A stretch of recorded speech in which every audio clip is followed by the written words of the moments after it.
ನಮಸ್ಕಾರ ಸ್ನೇಹಿತರೆ, ಹಾಗೂ ನನ್ನೆಲ್ಲ ರೈತ ಬಾಂಧವರಿಗೆ ನಮಸ್ಕರಿಸುತ್ತಾ ಇವತ್ತು ಹೊಸ ವಿಡಿಯೋ ಮಾಡ್ತಿದ್ದೀನಿ.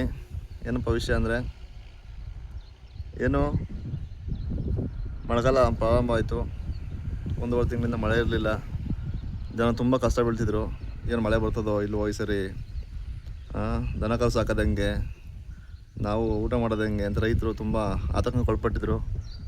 ಹೆಂಗೋ ಮಳೆರಾಯ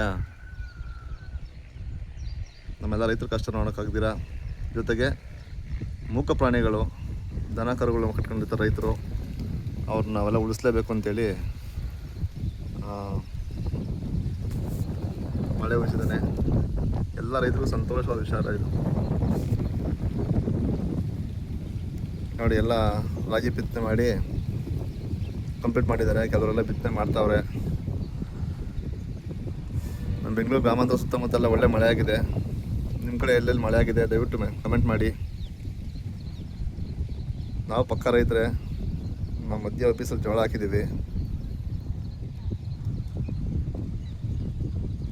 ಏನೋ ಹಳ್ಳಿದಿರೋ ನಮ್ಮ ಲೈಫಿಗೆ ಒಂಥರ ಮನಸ್ಸಿಗೆ ಖುಷಿ ಅನಿಸ್ತದಪ್ಪ.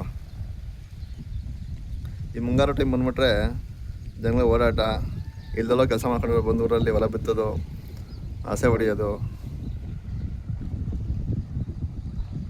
ಬದಿನ ಅಡುಗೆಗಳನ್ನ ಅಗಿಯೋದು, ಹೊಲ ಕ್ಲೀನ್ ಮಾಡೋದು,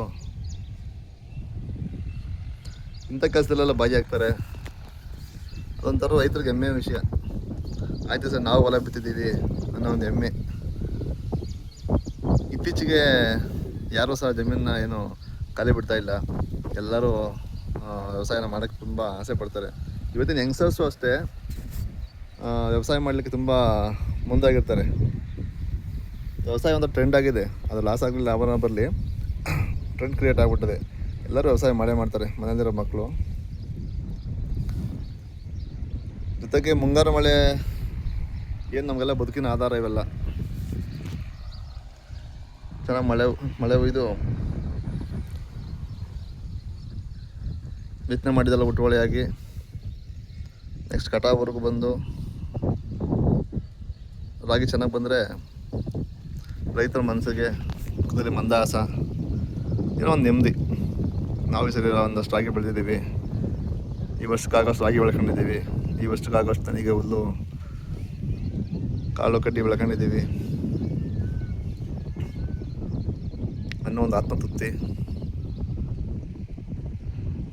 ಯಾರು ರೈತರು ಇದ್ದೀರಾ, ನಿಮ್ಮ ಜಮೀನನ್ನು ಯಾವುದು ಖಾಲಿ ಬಿಡಬೇಡಿ. ಇನ್ನೊಂದು ಸಣ್ಣ ಪುಟ್ಟ ವ್ಯವಸಾಯ ಮಾಡ್ತೀರಿ. ನಾವು ತೋಟ ಮಾಡೋದ್ರ ಜೊತೆಗೆ ವ್ಯವಸಾಯನ ಮಾಡ್ತೀವಿ.